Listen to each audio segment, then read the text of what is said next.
கிறிஸ்துவுக்குள் அன்பான தேவனுடைய பிள்ளைகளே, கர்த்தராகிய இயேசு கிறிஸ்துவின் ஈடு இணையற்ற நாமத்தில் இந்த அக்டோபர் மாதம் 1ஆம் தேதி வாக்குத்தத்த செய்தியோடு உங்களை சந்திப்பதிலே நான் மிகவும் மகிழ்ச்சி அடைகிறேன். இந்த நாளில் எரேமியா தீர்க்க தரிசன புஸ்தகம் 30வது அதிகாரம் 19வது வசனத்தை வாசித்து இந்த நாளிலே நாம் தியானிக்கப் போகிறோம்.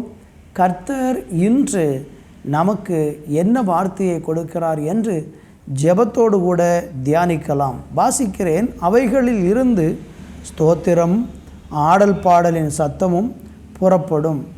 அவர்களை வர்த்திக்க பண்ணுவேன். அவர்கள் குறுகி போவதில்லை. அவர்களை மகிமைப்படுத்துவேன். அவர்கள் சிறுமைப்படுவது இல்லை. அன்பு தேவ பிள்ளைகளே, வாசித்து கேட்ட இந்த வேத வசனத்தின் மூலம் இன்றைக்கு ஆண்டவர் நம்மோடு கூட பேச போகிறார். இந்த பகுதியில் நம்ம வாசிக்கும்போது இஸ்ரவேல் ஜனங்கள் 70 ஆண்டுகால சிறையிருப்பில் மிகுந்த கஷ்டங்களை அனுபவித்து கொண்டிருந்த அந்த நேரத்தில் ஒரு விடுதலையை எதிர்பார்த்து மிகுந்த ஆவலோடு காத்து கொண்டிருந்தார்கள். அவர்கள் விடுதலை எதிர்பார்த்து காத்து கொண்டிருந்த அவர்களுக்கு தீர்க்கதரிசியின் மூலமாக ஒரு நம்பிக்கை ஊட்டும் வார்த்தைகளை தேவன் கொடுத்து அவர்களை திடப்படுத்துகிறார். இவ்வளவு காலமாக அவர்கள் மிகவும் குறுகி போயிருந்தார்கள். மிகவும் சிறுமைப்படுத்தப்பட்ட ஒரு நிலையில் வாழ்ந்து கொண்டிருந்தார்கள். அப்படிப்பட்ட அந்த சிறுமையிலிருந்து என்றைக்கு எங்களுக்கு விடுதலை கிடைக்கும் என்று ஏக்கத்தோடும் பெருமூச்சோடும் அவர்கள் வாழ்ந்து கொண்டிருந்த நேரத்தில் தான் இந்த வார்த்தை அவர்களுடைய இருதயத்தை மிகவும் சந்தோஷப்படுத்தியது, தைரியப்படுத்தியது. இந்த வார்த்தையை கேட்டுக்கொண்டிருக்கிற அன்பு சகோதர சகோதரிகளே, உங்கள் வாழ்க்கையிலேயும் கூட பல ஆண்டுகளாக நீங்கள் குறுகிப்போன ஒரு நிலையில், சிறுமைப்பட்ட ஒரு நிலையில், என்றைக்கு என்னுடைய வாழ்க்கையிலே தேவன் என்னை வர்த்திக்க பண்ண போகிறார், என்றைக்கு ஆண்டவர் குறுகிப்போன என்னை ஆண்டவர் என்றைக்கு மகிமைப்படுத்த போகிறார் என்று நீங்கள் ஏக்கத்தோடும் பெருமூச்சோடும் வாழ்ந்து கொண்டிருக்கிறீர்கள் என்றால் இன்றைக்கு கர்த்தர் உங்களோடு கூட பேசுகிறார். நீங்கள் குறுகி போயிருக்கிற சூழ்நிலையிலிருந்து ஆண்டவர் உங்களை மகிமைப்படுத்துவேன் என்று சொல்லுகிறார். நீங்கள் குறுகி போன சூழ்நிலையிலே இருந்து தேவன் உங்களை வர்த்திக்க பண்ணுவேன் என்று சொல்லுகிறார். நீங்கள் இந்த நாட்களிலே ஸ்தோத்திரம் சிறுமைப்பட்ட ஒரு நிலையில் இருக்கிறீர்கள் என்றால் தேவன் உங்களை மகிமைப்பட பண்ணுவேன் என்று வாக்கு பண்ணுகிறார். இந்த வார்த்தையை கேட்கிற நீங்கள் உங்கள் வாழ்க்கையிலே எப்படி நீங்கள் வர்த்திக்க பண்ணப்பட போகிறீர்கள், நீங்கள் எப்படி தேவனால் மகிமைப்படுத்தப்பட போகிறீர்கள், இதை குறித்து தான் இன்றைக்கு நம்ம தியானிக்க போகிறோம். எசேக்கியேல் தீர்க்க தரிசன புஸ்தகத்திலே 36ஆம் அதிகாரம் 10வது வசனத்தை நீங்கள் வாசித்தால் ஆண்டவர் அங்கே மனுஷர்களை வர்த்திக்க பண்ணுவேன் என்று சொல்லுகிறதை நம்ம பார்க்க முடியும். இந்த உலகத்தில் நம்ம வாழும்போது நமக்கு அதிகமாக மனித தயவு தேவை. சில மனிதர்கள் சொல்லுவாங்க, எனக்கு எந்த மனித உதவியும் இல்லாமல், யாருடைய உதவியும் இல்லாமல் நான் தனித்து நின்று வாழ்ந்து விடுவேன் என்று சொல்லி சில நேரம் பெருமையாக பேசுவார்கள். மற்றவர்களுடைய உதவியை நாடாமல் நான் யார்கிட்டையும் போக மாட்டேன், யாரிடத்துலையும் கை நீட்ட மாட்டேன், யாருடைய உதவியை நாட மாட்டேன், நான் என் சொந்த பலத்தில் நிற்பேன் என்று சொல்லி வீணாக சில மனிதர்கள் பெருமை பாராட்டுவார்கள். உதாரணத்திற்கு பாருங்கள், ஒவ்வொரு நாளும் நம்ம அனுபவிக்கக்கூடிய ஒவ்வொரு நன்மைகளும் யாரோ ஒருவருடைய பிரயாசம் உதவியின் மூலமாகத்தான் நம்ம அனுபவித்து கொண்டிருக்கிறோம். திடீரென்று சரீரத்தில் ஒரு பலவீனம் வந்துவிட்டால் கூட அங்கு நமக்கு உதவி செய்வதற்கு ஒரு மருத்துவர் தேவை. திடீரென்று நாம் தவறி விழுந்து விட்டால் நம்மளை தூக்கி விடுவதற்கு ஒருவர் தேவை. நாம் பசிக்கிற நேரத்தில் ஆகாரம் சாப்பிட வேண்டுமென்றால் ஆகாரத்தை கொடுப்பதற்கு நமக்கு ஆட்கள் தேவை. இந்த உலகத்தில் யாரையும் சாராமல் தனித்து நின்று எந்த மனிதனும் வாழவே முடியாது. கர்த்தர் சொல்லுகிறார், நான் மனுஷர்களை உங்களுக்கு வர்த்திக்க பண்ணுவேன் என்று வாக்கு பண்ணுகிறார். தாவீதனுடைய வாழ்க்கையை நீங்கள் எடுத்துக்கொண்டால் 1 நாளாகம புஸ்தகத்திலே 12ஆம் அதிகாரம் 18வது வசனத்திலும் 22வது வசனத்திலையும் நீங்கள் வாசித்து பார்த்தீங்கன்னா, தாவீதுக்கு உதவி செய்கிற மனிதர்கள் நாளுக்கு நாள் அவனிடத்தில் வந்து பெருகினார்கள் என்று வேதம் நமக்கு சொல்லுகிறது. அருமையான தேவனுடைய பிள்ளைகளே, தாவீது ஒரு நல்ல தேவ மனுஷன், தேவனை சார்ந்திருக்கிறவர், தேவனை பற்றி கொண்டு வாழ்கிற ஒரு தேவ பிள்ளையாக இருந்தார். ஆனால் அந்த தாவீதை கர்த்தர் உயர்த்த ஆரம்பிக்கும்போது, ஆசீர்வதிக்க ஆரம்பிக்கும்போது, அவனுக்கு உதவி செய்கிற மனிதர்களை கர்த்தர் கொடுத்து அவனை கனப்படுத்தினார். இன்றைக்கு நான் உங்களுக்கு சொல்ல விரும்புகிறேன், நீங்கள் இன்றைக்கு குறுகிப்போன ஒரு நிலையில் வாழ்ந்து கொண்டிருக்கிறீர்கள் என்றால், யாருடைய உதவியும் இல்லாமல், உங்களை பார்த்து உங்களுக்கு உதவி செய்வதற்கு எந்த மனிதனும் உங்கள் மேல் கண்ணோக்கமாய் இல்லாமல், அற்பமாய் எண்ணி புறம்பே தள்ளி உதறி தள்ளி உங்களை தூசித்து உங்களுக்கு எதிராக பேசி உங்களை பகைத்து துன்புறுத்தி கொண்டிருக்கிற ஒரு சூழ்நிலையில் நீங்கள் வாழ்ந்து கொண்டிருக்கிறீர்கள் என்று சொன்னால், இன்றைக்கு கர்த்தர் இந்த மாதம் வாக்கு பண்ணுகிறார், நான் உங்களை வர்த்திக்க பண்ணுவேன், நீங்கள் குறுகி போவதில்லை. உங்களுக்கு உதவி செய்கிற அநேக மனிதர்களை கர்த்தர் தந்து உங்களை வர்த்திக்க பண்ணுவேன் என்று சொல்லுகிறார். ஆதரவான மனிதர்கள், உதவி செய்கிற மனிதர்கள், தோள் கொடுக்கிற மனிதர்கள். வேத புஸ்தகத்தில் நீங்கள் படித்து பார்த்தால், தேவனுக்காக வாழ்ந்த மனிதர்களுக்கெல்லாம் தேவன் அவர்களை வழிநடத்துகிற பாதையில் அநேக மனிதர்களுடைய ஒத்தாசையை அவர்களுக்கு அனுப்பியிருக்கிறதை பார்க்க முடியும். பெரிய ஒரு தீர்க்கதரிசியாக இருந்து தேவனை முகாமுகமாய் தரிசித்த மோசே கூட, மிகவும் தேவனுடைய உதவியை நாடி வாழ்ந்த அந்த மோசே கூட மற்ற மனிதர்களுடைய உதவி அவனுக்கு தேவைப்பட்டது. யோசுவாவை தேவன் உதவியாக எழுப்பினார். இன்னும் 70 மூப்பர்களை தேவன் உதவியாக எழுப்பினார். இன்னும் மோசையோடு கூட கர்த்தருடைய ஊழியத்தை செய்வதற்கு ஆரோன், மிரியாம் போன்ற தீர்க்கதரிசிகளை கர்த்தர் எழுப்பினார். தாவீதுக்கு அநேக ஜனங்கள் உதவி செய்ய வந்தார்கள். இப்படி ஒவ்வொரு மனிதர்களுக்கும் தேவ ஒத்தாசையை நாடிக்கொண்டிருக்கிற தேவ மனிதர்களுக்கு மனுஷர்களை தேவன் உதவியாக அனுப்பி அவர்களை வர்த்திக்க பண்ணினார். இந்த உலகத்தில் நம்ம வாழும்போது நாம் அழிந்து போகிற உலக பொருட்களினாலே நண்பர்களை சம்பாதித்து கொள்ளுங்கள் என்று கர்த்தர் நமக்கு சொல்லியிருக்கிறார். இந்த பூமியில் வாழும்போது மனித தயவு நமக்கு தேவை. எனவே ஆண்டவர் வாக்கு பண்ணுகிறார், உங்களை வர்த்திக்க பண்ணுவது எப்படி? மனுஷர்களை தந்து, உதவி செய்கிறவர்களை தந்து ஆண்டவர் உங்களை வர்த்திக்க பண்ணுவேன் என்று வாக்கு பண்ணுகிறார். யோபுவின் புஸ்தகம் 42ஆம் அதிகாரம் 11வது வசனத்தை படித்து பாருங்கள். யோபு என்கிற மனிதனை விட்டு அநேக மனிதர்கள் விலகி போனார்கள். அவன் நன்றாக இருக்கும்போது, அவன் ஆசீர்வாதமாக இருக்கும்போது, செல்வ செழிப்போடும் நல்ல ஆரோக்கியத்தோடும் இருக்கும்போது, அவனிடத்தில் அண்டிக் கொண்டிருந்த அவனுடைய நண்பர்கள் அவனுக்கு வியாதி வந்து, பலவீனம் வந்து, அவன் சோர்ந்து போயிருந்த நேரத்தில் அவனை விட்டு விலகி போய்விட்டார்கள். அவனை தூசிக்க ஆரம்பித்து விட்டார்கள். அவனை குற்றம் கூற, குறை சொல்ல ஆரம்பித்து விட்டார்கள். அந்த சூழ்நிலையிலே யோபு தனித்தவனாக, மனைவி கூட அவனை வெறுத்து பேசின ஒரு சூழ்நிலையிலே தனித்தவனாய் தேவனை மாத்திரம் சார்ந்து அவன் நின்றபடியினால் கர்த்தராகிய தேவன் அவனை வர்த்திக்க பண்ணினார். யோபுவை எப்படி வர்த்திக்க பண்ணினார் என்றால், யோபுவுக்கு யாரெல்லாம் தீமை செய்தார்களோ அவர்களை எல்லாரையும் ஆண்டவர் அவனிடத்திற்கு திருப்பி கொண்டு வந்தார். சிநேகிதர்களெல்லாம் திரும்பி வந்தார்கள். ஆண்டவர் சொன்னார், நீங்கள் யோபு பேசினது போல எனக்கு முன்பாக நிதானமாக பேசவில்லை. யோபு நிதானமாக பேசினான், ஆனால் நீங்கள் பேசினதினாலே உங்கள் மேல் எனக்கு கோபம் மூழ்கிறது.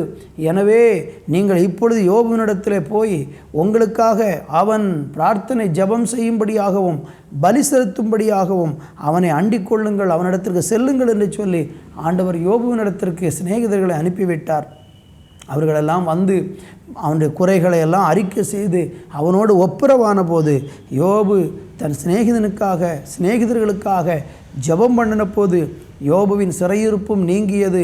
அந்த மனிதர்கள் எல்லாரும் மறுபடியும் யோபுவின் அண்டைக்கு சேர்க்கப்பட்டார்கள்.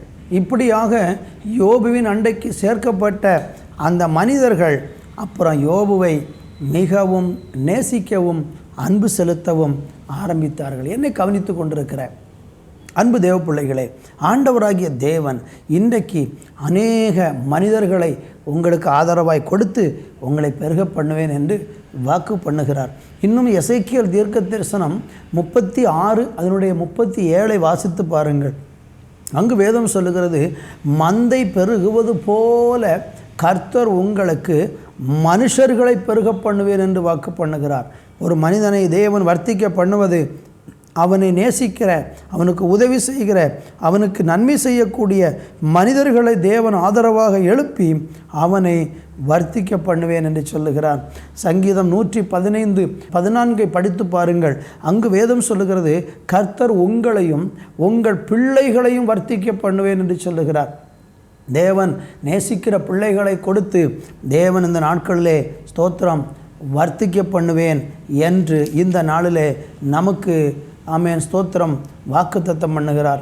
எசேக்கியேல் 37:26 வாசித்து பார்க்கும்போது, அவர் நம்மளை வர்த்திக்க பண்ணி பரிசுத்த ஸ்தலத்தை நம் நடுவில் ஸ்தாபிப்பேன் என்று ஆண்டவர் சொல்லுகிறார். என்னை கவனிக்கிற அன்பு தேவப்பிள்ளைகளே, அவர் நம்மளை வர்த்திக்க பண்ணுவது எதற்காக? நீங்கள் வர்த்திக்க பண்ணுவது, நீங்கள் குறுகிப்போன ஒரு சூழ்நிலையிலிருந்து உங்களை கர்த்தர் வர்த்திக்க பண்ணும்படியான அவருடைய விருப்பம் எதுவாக இருக்கிறது என்று நீங்கள் வேதத்திலே ஆராய்ந்து பார்த்தீர்கள் என்றால், வர்த்திக்க பண்ணுகிற தேவன் உங்கள் நடுவில் பரிசுத்த ஸ்தலத்தை ஸ்தாபிப்பேன் என்று சொல்லுகிறார்.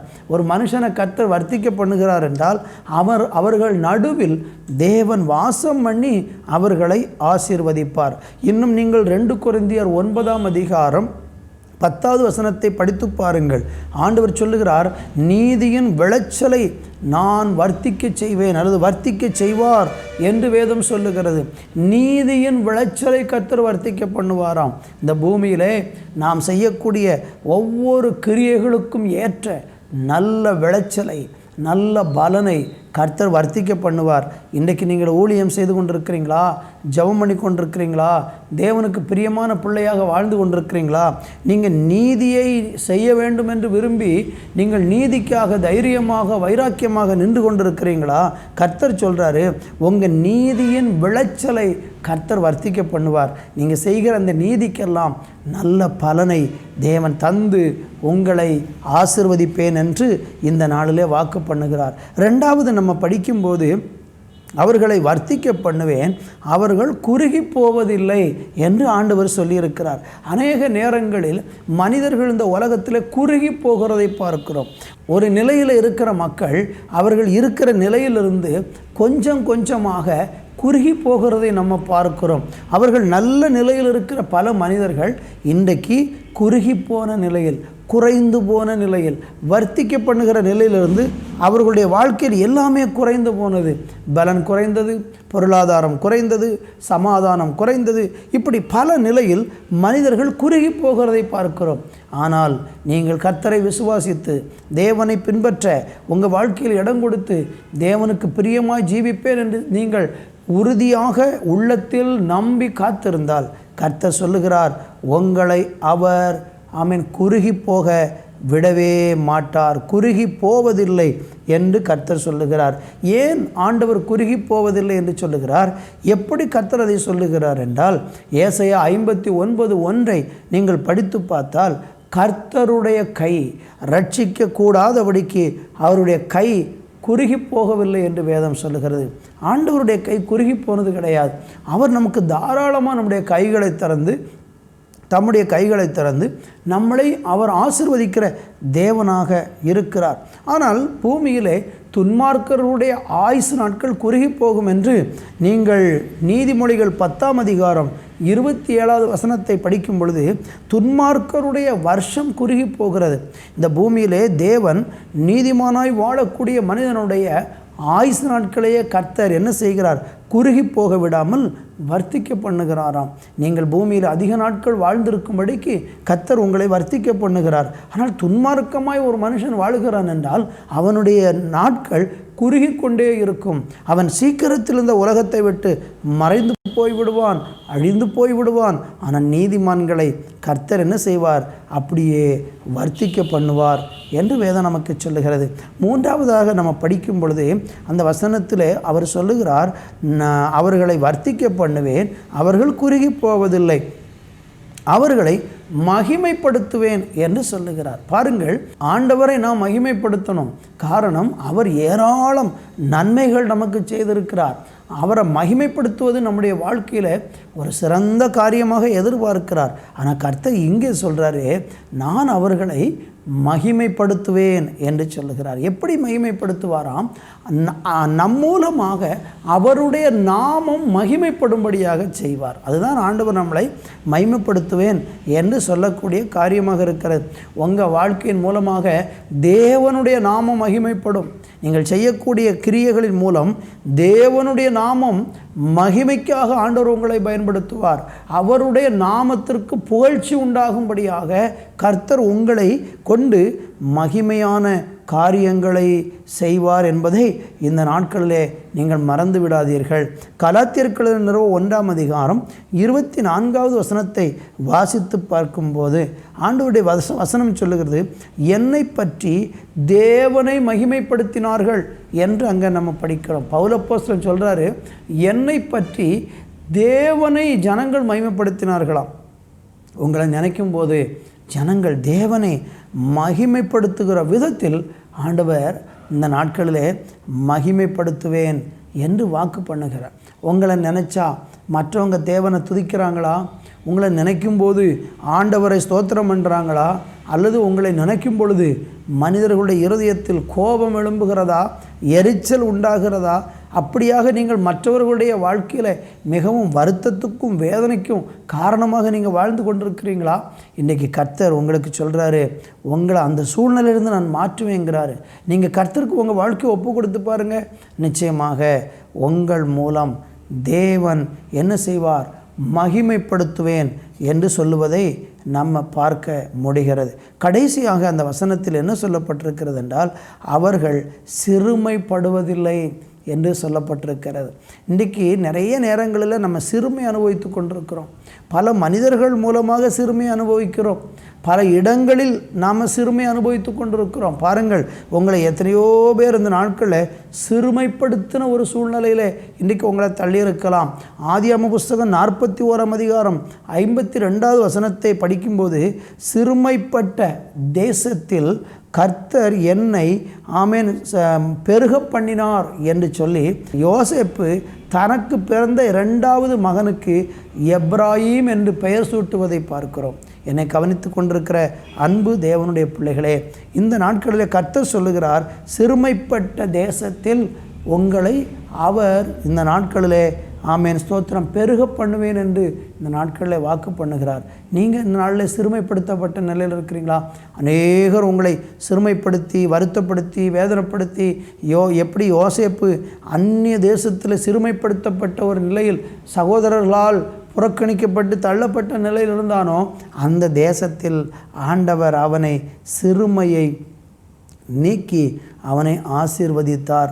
கர்த்தருக்கு ஸ்தோத்திரம். சங்கீதம் 90 15 வசனத்தையும் நீங்கள் படித்து பாருங்கள். சிறுமைப்படுத்தின நாட்களுக்கு ஆண்டவர் மகிழ்ச்சியை தருவாராம். துன்பத்தை கண்ட வருஷங்களுக்கு சரியாக மகிழ்ச்சியை கர்த்தர் தருவேன் என்று சங்கீதம் 90:15 சொல்லியிருக்கிறபடி இந்த நாட்களில் கர்த்தர் உங்களுக்கு இந்த வார்த்தையை தந்து உங்களை ஆசீர்வதிக்கிறார்.